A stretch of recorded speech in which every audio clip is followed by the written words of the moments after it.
यो भनेको चाहिँ दुईजना व्यक्तिको बारेमा हो। एकजना राजेश खिम्दुङ र अर्को चाहिँ धनबहादुर राई, दुईजनाको बारेमा।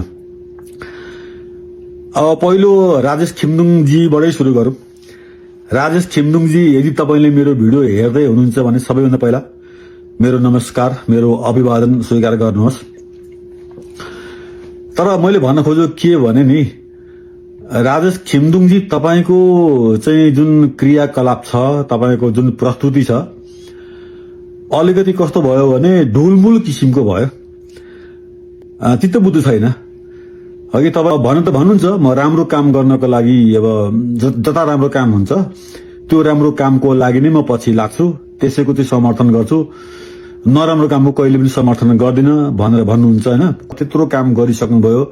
सुरुमा तपाईँ हर्क साम्पाङजीको साथमै हुन्थ्यो। तपाईहरु चाहिँ अभियन्ता हुँदाखेरि तपाईको टाउको फुटेको भिडियो पनि मैले हेरेको छु, अनि पक्कै पनि तपाईले गर्नुभएकै हो।